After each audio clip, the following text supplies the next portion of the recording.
Welcome to How Not to DM. I'm your host, Derek. Thanks for joining me on my quest to interview the very best dungeon masters on this plane of existence.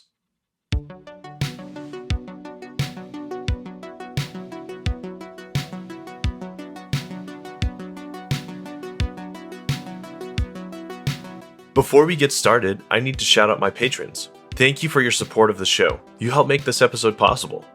If you'd like to support the show, want a shout out on my next episode, or want an inside scoop on my upcoming guests, consider joining. You can find the link in my episode notes, my Linktree, or by heading to patreon.com/HN2DM. And remember that 10% of my ad and patron money goes to support local LGBTQ+ youth via Encircle. Check out my Linktree for more information about Encircle and the awesome stuff that they do. And now, on to this episode's guest intro.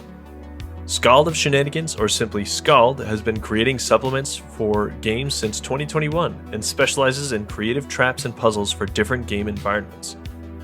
I've bought and used Skald's puzzles in my own home game, and I enjoyed them so much I knew I wanted to chat with her about them on this show. Enjoy!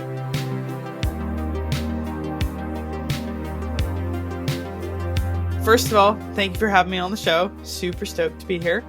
My name is Skald. That's what I go by. I love creating TTRPG content. I am a content creator. I tend more towards Dungeons and Dragons and Pathfinder as far as systems. I'm also the co-owner at Awfully Queer Heroes, where I do a lot of content creation and Kickstarters and that kind of stuff. But mostly just content creation. Currently not in any public or podcasted games, have been in the past, but definitely in private and home games because, you got to get the D&D fix somehow. So whether it's as a DM or a player or a little mix of the two. Definitely. We'll dig into the stuff you've created in a little bit, but I have used a bunch of stuff that you've written in my own home games, so I can definitely attest to the fact that the stuff you create is super useful and has helped me in a pinch in more than one way, so yeah. I'm so glad to hear it. I love it. Thank you. I'm so glad. Cool. So how did you get into role-playing games originally? Do you remember kind of how that went? I think my first experience was back around late middle school, early high school. It was for a friend's birthday, and her dad was a professional GM, DM. And so we ended up playing a game for her birthday. And as somebody who still loves Lord of the Rings and is all about fantasy settings and games, I was immediately hooked. Yeah. So then, of course, the question became, how can I get more of this in my life? And I didn't really circle back to it until I was in my later teens, early 20s. But at that point, I did end up coming back around to it. And that's when I started DMing as well. But since then, it's something that I've just had constantly, even if sometimes it's just sort of in the background. But ever since then, ever since that first birthday party, that's where it all started. Yeah, that's awesome. I have played D&D for my birthday before. My wife set up a one-shot. She had my brother write something and invited all my siblings over. And yeah, it was a good time. It was kind of like a cliffhanger, too. We were on an airship, and like the captain of the airship we were on shot some sky pirate that we had just caught because he was like about to talk, and so that's the cliffhanger we left on, and I have no idea what you'll never know next. how it ends. No, it was a few years ago, and we keep saying, oh yeah, we'll finish that eventually, and it hasn't happened. So Justin, if you're listening, I'm ready when you are. One of those one shots that becomes a more than one shot, as so many do. So do you remember the first game you ran, and do you remember the system, and do you kind of remember what the story was and how it went? Absolutely, because I was terrified immediately before then, had all the social DM anxiety. It was for a campaign that I had been a part of as a player. My brother was running it. It was him, his now fiance, me, his friend, and actually two of his friends and one of their partners. We had a nice, good, solid 5-person or so game that was going.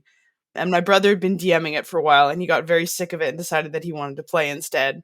So because we'd built the world together, even though I was a player, he handed the DM thing over to me and was like, here, you take care of this. I would like to play in this. And I said, sure. And I remember before the session being able to pick up and knowing where I wanted the story to go and all that kind of stuff, doing way more prep than I needed to because it was my first session. I didn't really know. And at this point, I Yep. had yet to develop the deep appreciation for the chaos and unpredictable nature of one's players. So trying to plan for every outcome, which you can never do. But I remember being really, really nervous beforehand. And once we got going, because I knew everyone so well and because we'd been sitting at the same table for a while and they were really just cool people, we very quickly got into a rhythm and the stress sort of fell away. And I ended up having a really, really good time doing it.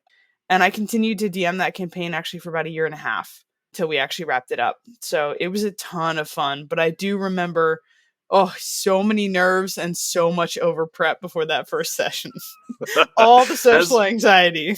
Yeah, I feel like there's two camps of DMs who start, right?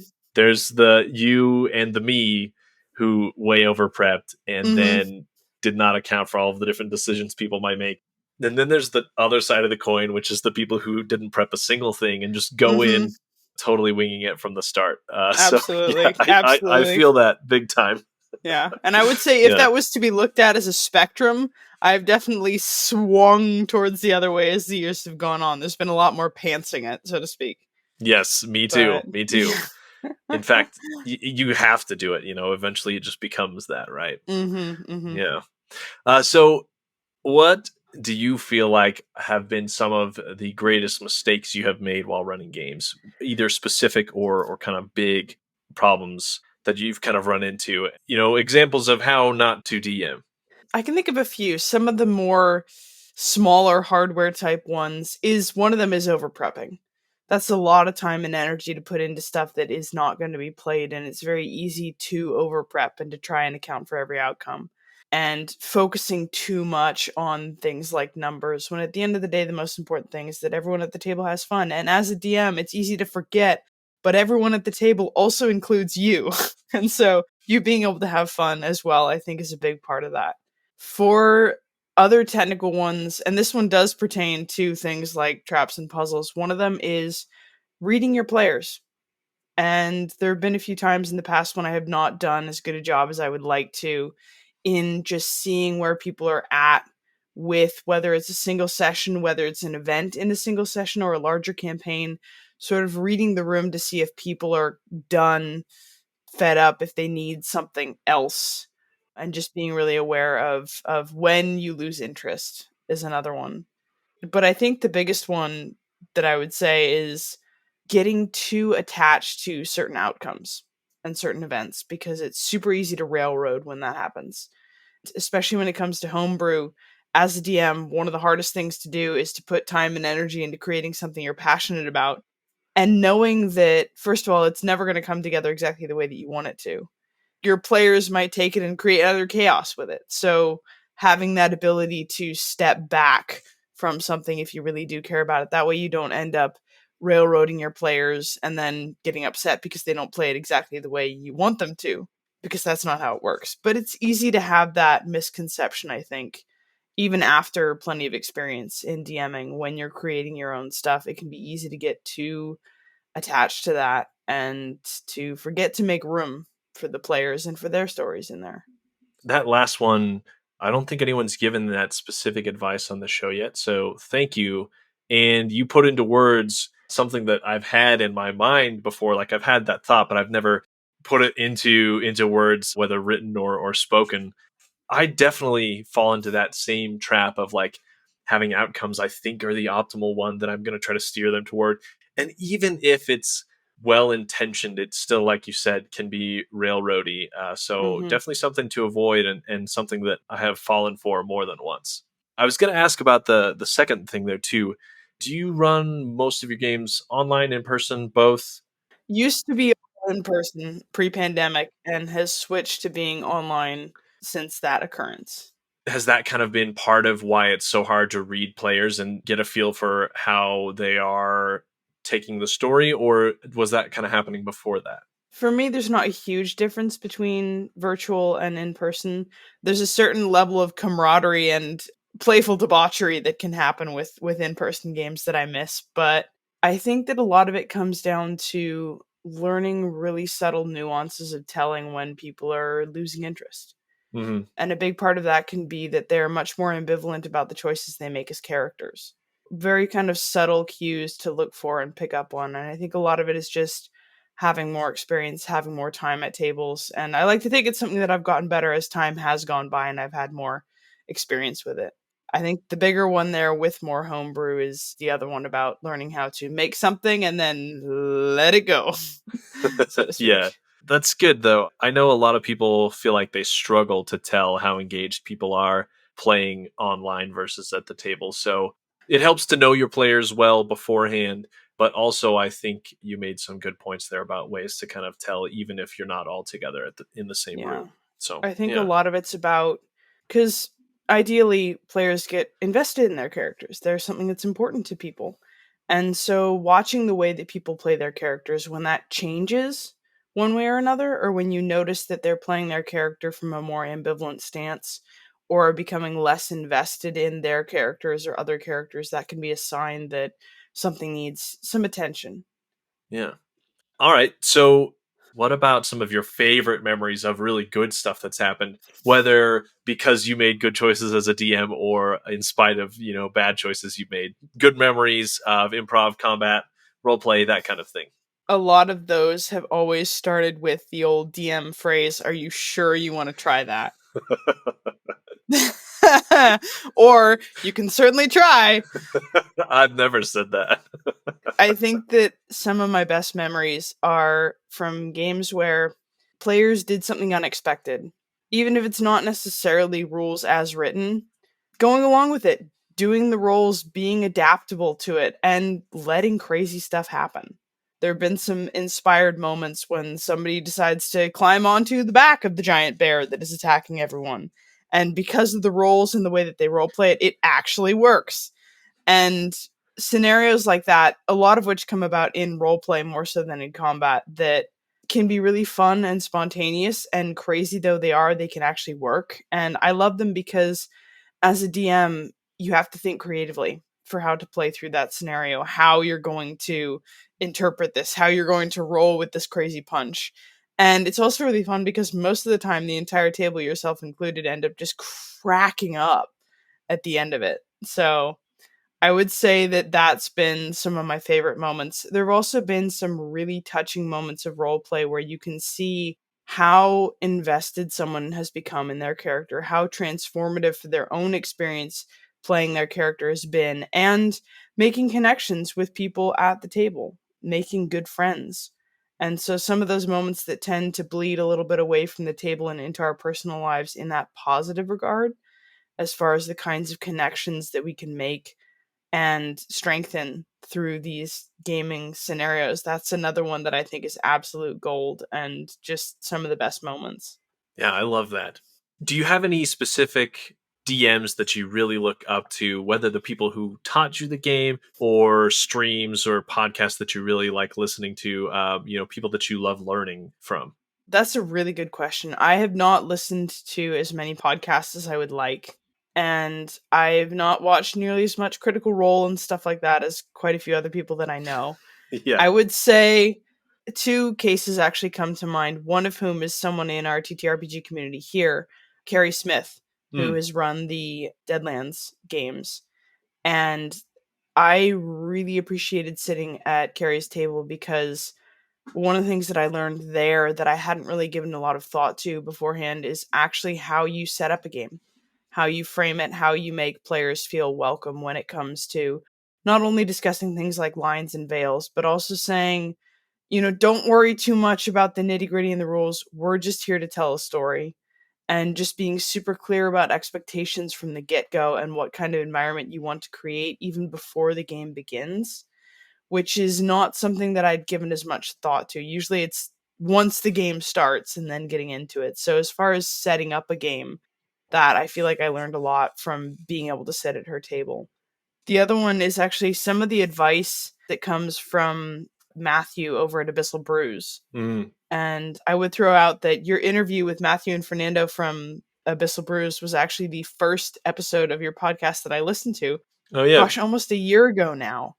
And it was absolutely brilliant and great. And just, I was very new to the community at that point in time, but being able to hear about their creative process and also how they liked to play and all of that was super, super inspiring. And since then, especially when it comes to things like marketing advice, DM tips, and just all of that in general, I've had some really wonderful interactions with Matthew in particular. I feel very lucky in that regard.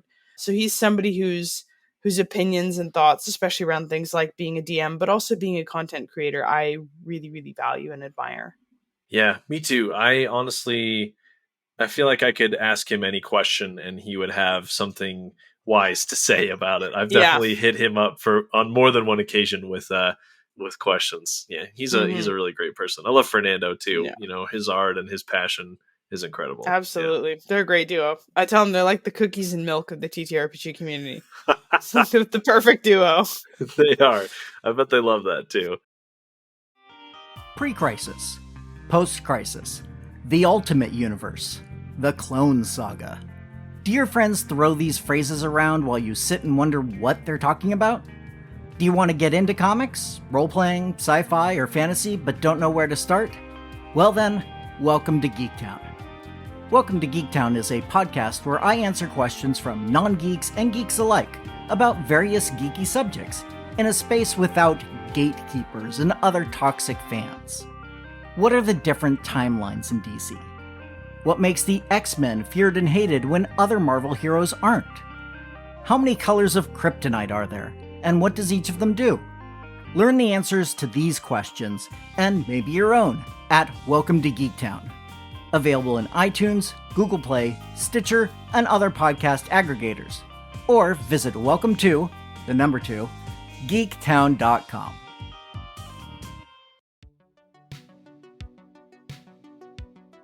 And now a word from How Not to DM's sponsors. Let's start off with Gemmed Firefly. Need a fresh look for the new year? Head on over to gemmedfirefly.com for the newest tees, mugs, and home goods styled with D&D gamer humor and aesthetics. As always, Gemmed Firefly makes every shirt to order, bringing you all of the softest and most comfortable shirts that thousands have come to love. Listeners of the show get a discount when you use the code DRAGON at checkout.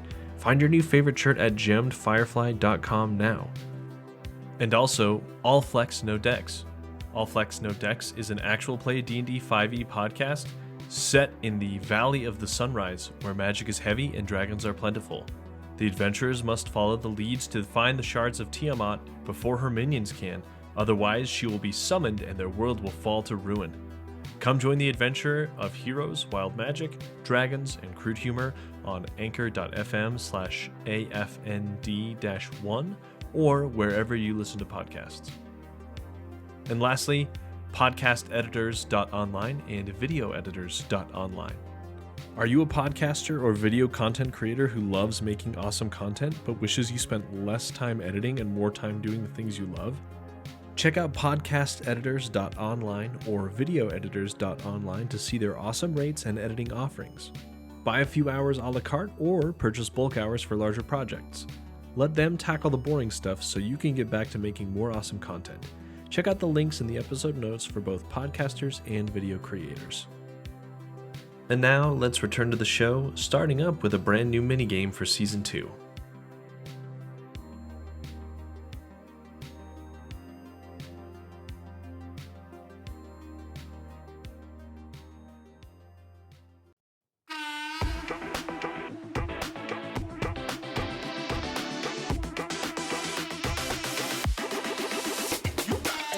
Welcome to Quickfire Chaos!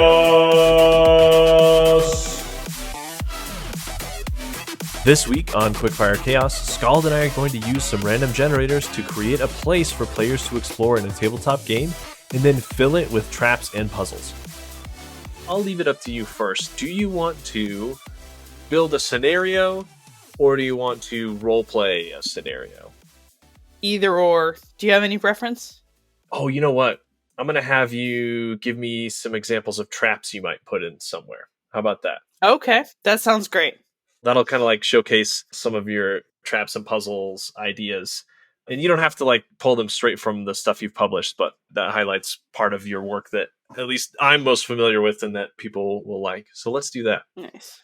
I have pulled up a theme and setting generator. And the good news is, if we don't like them, we can just generate some new random ones. So Cool. let me know if you'd rather try something else.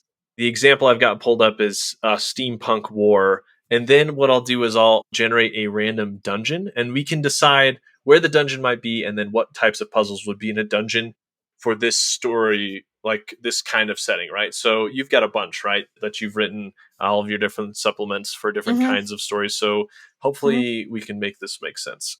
I'm going to start clicking on the generator. You just tell me when to stop, and then I'll read them. We'll decide if we like them, and we'll move on to the dungeon. Sound good?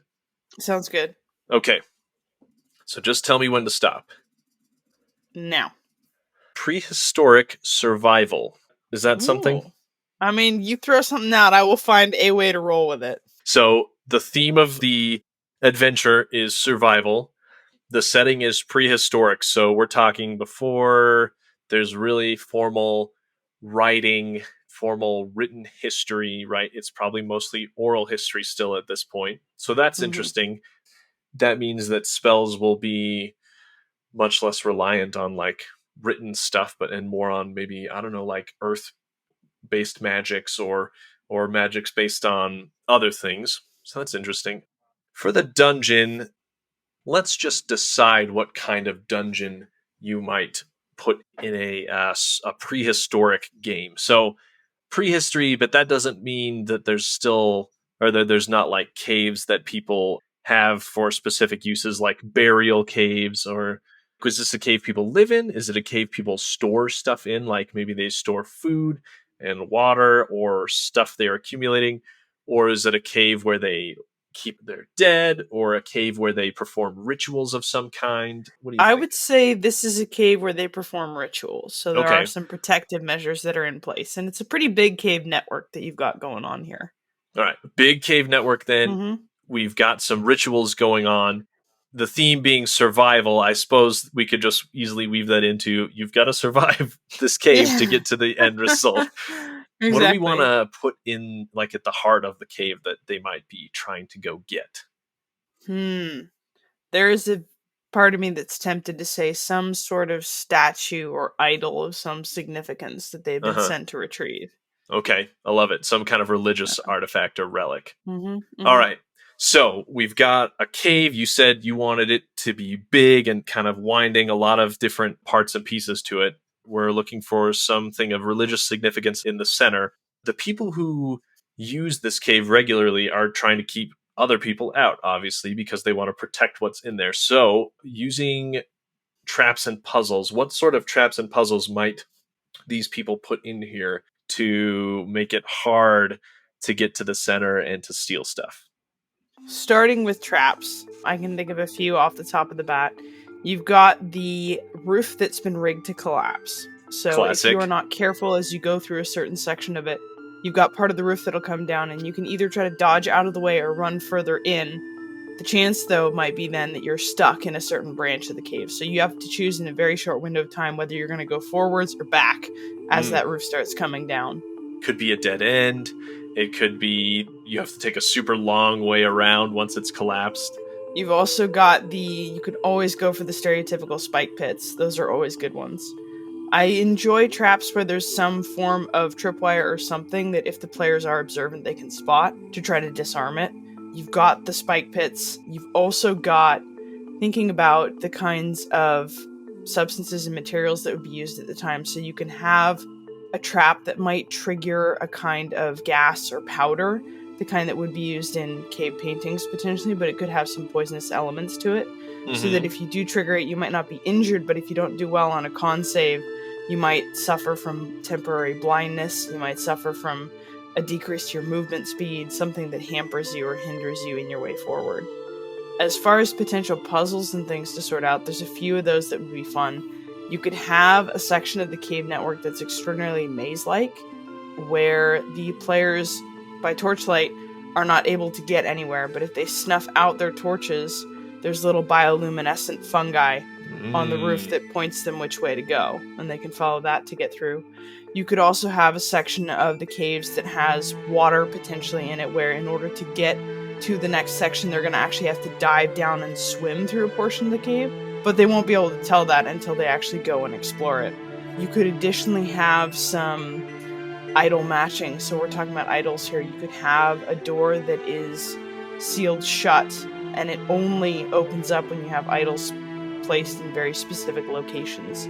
So for example, you could have 3 that are all sort of connected, and they all have something in common. So a hybrid animal, something like a griffin. So you need to first get a bird and a lion into these icons, and then you can put the griffin in the third one, and that'll unlock the door. Those are just a few things that I can think of off the top of my head that might make it a little more interesting as they go through this. Yeah, in that last room, you'd have like a bunch of statues, right? And they'd have to like be smart enough to grab the right ones. Mm-hmm. Yeah. I love the bioluminescent mushrooms, fungus, or algae. I've used that in games before. I've used the tunnels you have to swim through before. You could make them longer so that it takes con checks, and you could have like branches that lead to nowhere, so you have to know the right way. You have to go the right way, yeah. Or you could put something in the water, like a marrow or something. To grab at people. Yeah, or maybe some creature that needs tribute, like it expects you to bring it some food or else it eats you. Yeah. It's perfect. Prehistoric is interesting, but you did a good job, I think, by using stuff that they would have, right? Like the powder, you could easily like have clay urns that drop and like disperse it in the air or something. You could also have sand, so a portion where if you step through something, sand fills it up, and if you don't get out in time, you're going to get smothered. I've used that before, too. I made it in the shape of an hourglass just because nice. I like symbolism, just for dramatic effect. I love it. Just for dramatic effect. I love it. The spike pit could easily be wooden stakes, right? And it still does damage. But that might mean that they could use some kind of fire or something to clear it out or weaken them. Yeah. A lot of good ideas, though. I love it. And I love thinking of fun ways to keep dungeons interesting because they can be boring, but I think if you add the right elements, they are very compelling. And it's really, to me, part of what makes D&D D&D. And what makes fantasy games is this kind of stuff. Cool. Well, I love it. I think those are all fantastic ideas of puzzles and traps and stuff to keep your players guessing. Absolutely. Thank you. So we're getting more into your work creating content for games now. We played a little mini game about traps and puzzles. So let's chat about that first. You have a few books for sale on your Ko-fi page. They're called collections, right? You have collections of traps and puzzles for various different types of settings and everything. So where did you get the idea and how did you get started and how is it going so far? I got the idea because after I joined the community, I wanted to actually start making content that people could use in their games. And it's very much a hobby for me. I recognize that for some people it is a full-time occupation. But because it's just a hobby and I don't put as much effort and time into these projects as a lot of people do, that's part of why I have everything is pay what you want. So I started it not long after I joined the community. I wanted to create some form of content that people could use. And I thought about, what's something that I look for? What's something that I have to Google as a DM? What's a resource that I look for personally that might come in handy? And that's where I had the idea for it. And in an attempt and an effort to make it more accessible, all of the pocketbooks they're more like prompts. They do not have stat blocks because I wanted it to be system agnostic. So that's sort of what started the creation of those. And I do still make those. I release one a month. But in addition to that, since then I've joined up with Awfully Queer Heroes, which has meant a lot more content creation and significantly larger projects. So it's been a way to get more involved in that regard. I keep my own little corner of things small, mostly because I'm also in grad school full time. So I don't have as much time as I would like to spend with this kind of stuff. But I still wanted to make something that people could potentially use in their games.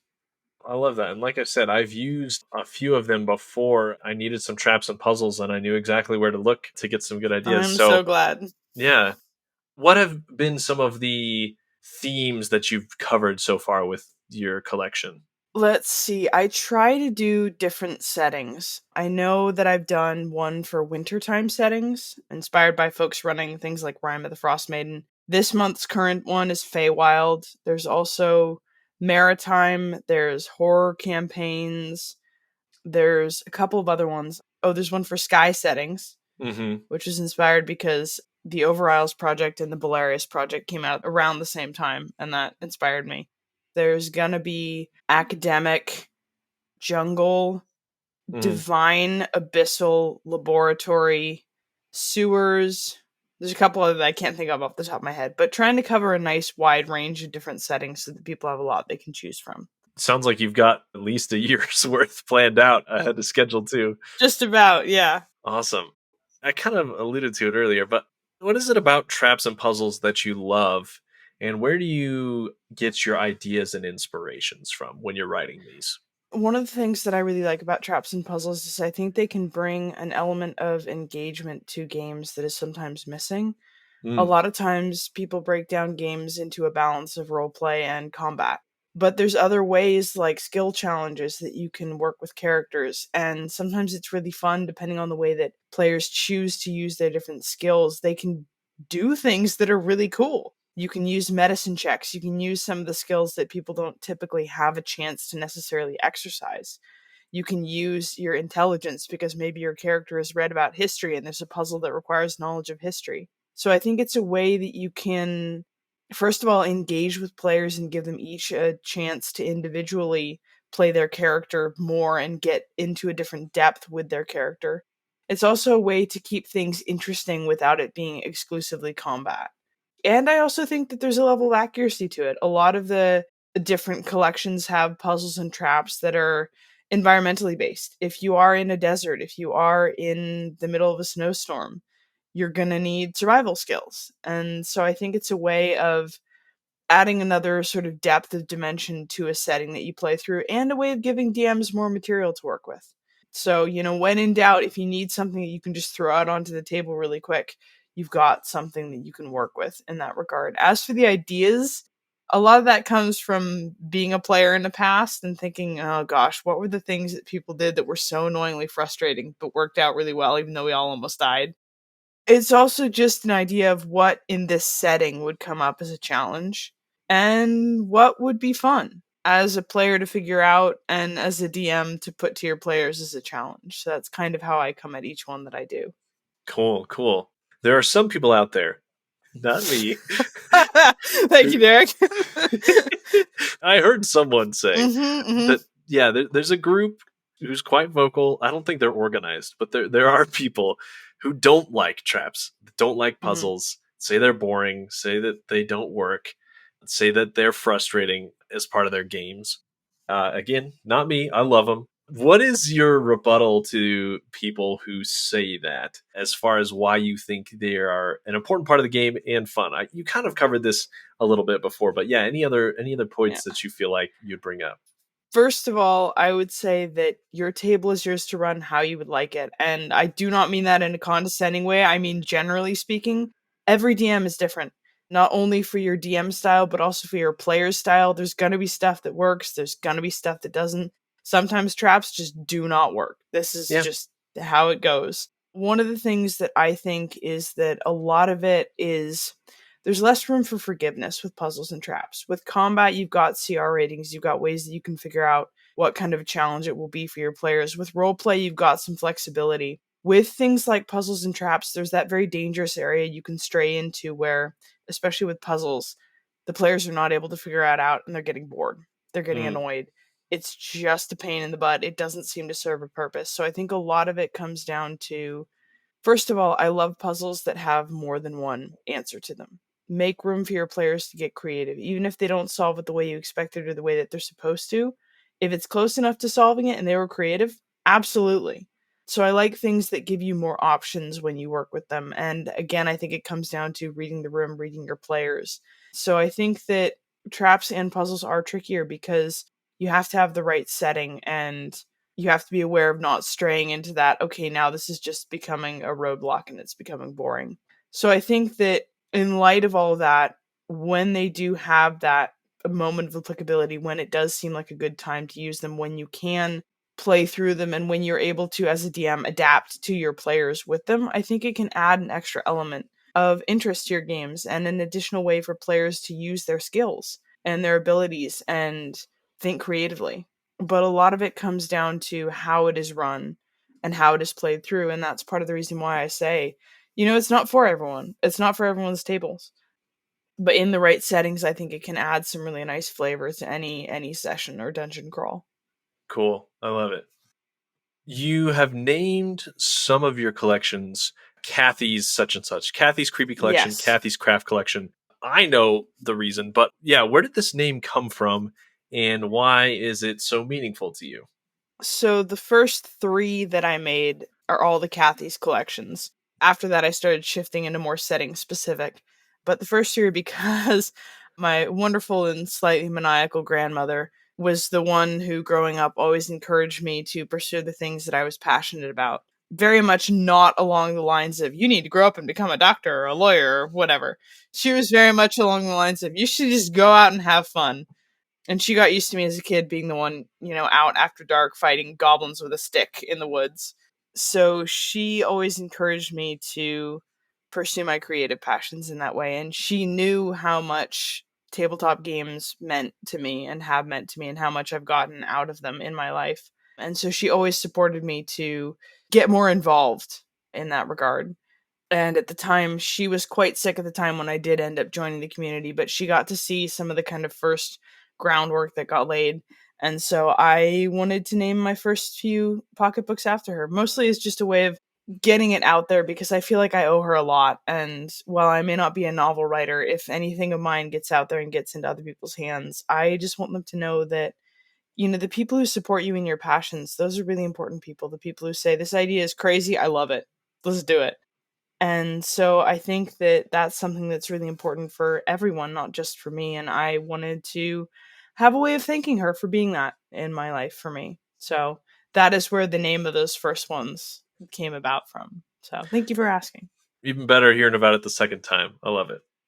You did mention this earlier, and I was silly to have forgotten about it. Tell us about Awfully Queer Heroes, how you got involved with them, and then maybe some of the stuff that you've been working on with them or projects that you've got upcoming. I got involved with Awfully Queer Heroes through podcasting. I was invited by the creator of Awfully Queer Heroes and the other co-owner, Kel, to join a podcast team that was playing through some content, the Tower of the Soul, that Awfully Queer Heroes had already released. That podcast, episodes of it are still up on YouTube. Very fun, very chaotic. So that's how I got in with that group and started meeting with those people. And for me, it was nice because as a forever DM, it was a chance to be a player again. And then there was a time window where I was sort of on deck helping with some stuff on Twitter. Things got a little bit crunchy schedule-wise, and so I ended up helping with that. And it went really well. So I got invited to get a little more involved with that. And eventually here at this point, I am now a co-owner, which is really great. And it still blows my mind. I am super excited to be a part of all of it. It's been really fun to get more of a hand in content creation and to be a part of even just the most recent Kickstarter, The Adventures in ADHD, was absolutely fantastic to be a part of that. I was brought on very much at the end of that project, but even what little involvement I did have with it was incredible and just so much fun. There are many more projects coming down the pipeline. I can't say too much about them, but I will say that there's some really exciting stuff to look forward to as far as more content. The next one is going to be regarding items, socketed items, runes, such that kind of thing. And after that, we've got some spells and just all kinds of fun stuff. So it's been really, really great to be a part of that and to be able to be more involved in that way. It's fantastic, and it's been an opportunity to work with some really amazing folks in the community as well. So I'm deeply, deeply, deeply grateful to be a part of that and ridiculously excited about some of the upcoming projects. Cool. In that case, I can definitely say that the next one that we'll probably be moving towards over the summer, we're still finishing up with the Feywild stuff, and I think we might still be finishing then, is selling our socketed items. So it's using socketed gems and runes to empower otherwise common items to give you different benefits from it. And so being able to customize your own equipment in that way to give your character certain buffs and certain useful skills and whatnot that you can actually use. It's essentially being able to make your own magical items. So, like, all of the items have a socket and you place the gem in it, and depending on the type of gem, it... Let's say you have a helmet. You can take it to a socketer to get a socket placed in it. And then using different gems, whichever gem you want, because each gem does something different, you can then place a gem in it that will do something. It's not like you can switch it out mid-combat. You would need to actually take it to the socketer to get it swapped out. But you can go and you can get a gem, and based on which one you're looking for, which buff you're looking for, which trait you're looking for, you can stick a gem in there. You can also stick a rune in there. And while the gems have pretty powerful singular effects, so for example, they can add a ruby it might add extra fire damage to an attack. The runes are slightly more complex. So you take a rune like Rido, and we were accurate as much as we could be, not only with the gems and the associations that people and cultures have with these different stones, but also with the runes that we use and what their meaning is in the Elder Futhark language. So Rido, which is all about movement, that might give you certain advantages on terrain and a little movement bump, depending.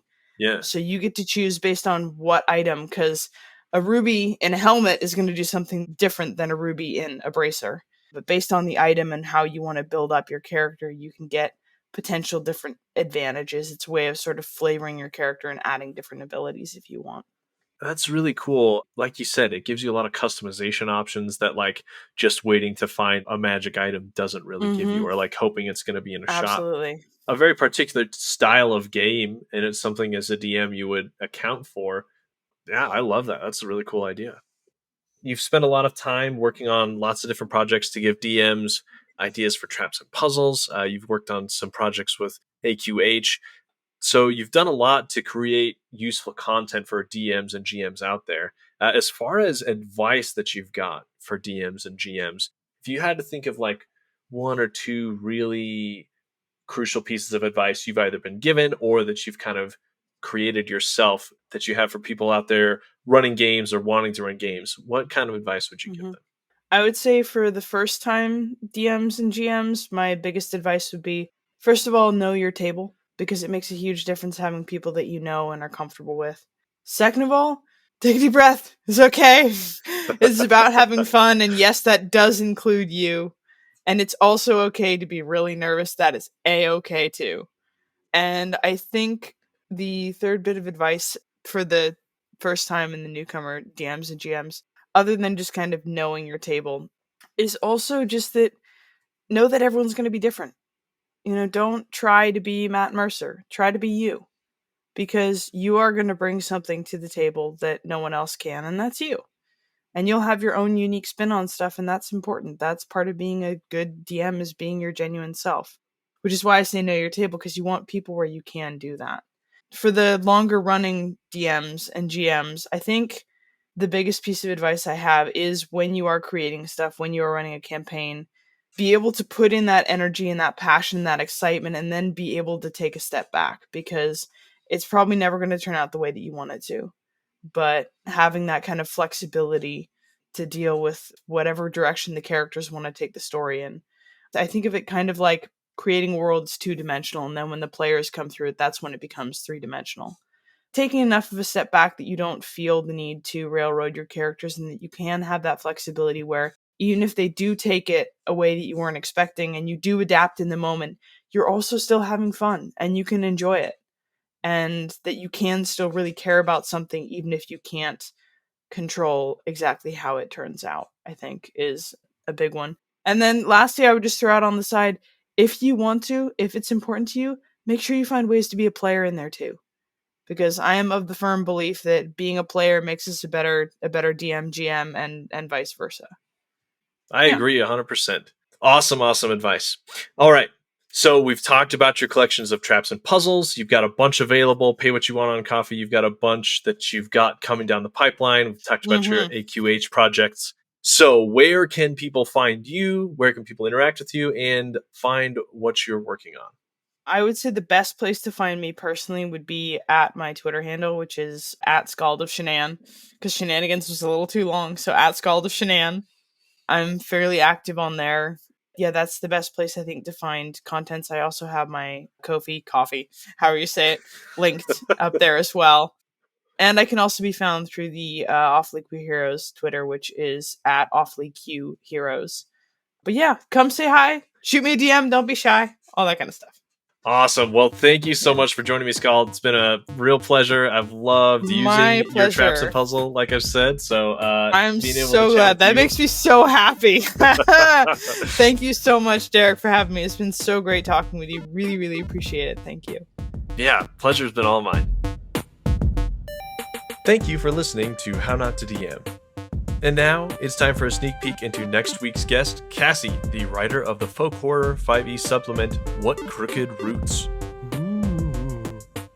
I haven't done a lot of playtesting or writing stuff that I feel like should be playtested, but you made a very interesting point in saying that you spent time running it by people who would be running it and making sure that it made sense to them. And yeah, that's something I hadn't considered, but it does make a lot of sense. The first step before you playtest is to do that. Make sure that everyone knows what you're saying and what they're doing. Mm-hmm. At the end of the day, it's not for players, it's for GMs. So I want to make sure that they know what they're getting into. Yeah. To hear more about how Cassie got into horror and game design, and about her best and worst moments running games, tune in next week. Remember to check out my Patreon if you haven't already for even more sneak peeks. Next time you get the chance, share this episode with your friends and family around your game table. Another great way to help me boost the show is by leaving a review on Apple Podcasts or rating the show on Spotify. I appreciate all of you for helping the show grow. Thank you to the team at T4C Studios for helping edit and produce this episode. My intro and outro music is by Danijel Zambo. The Quickfire Chaos music is by Exacat, and the Quickfire Chaos mood music is by Arcane Anthems. Check out the episode notes for more of their great work. And, as always, until next time, roll some nat 20s for me.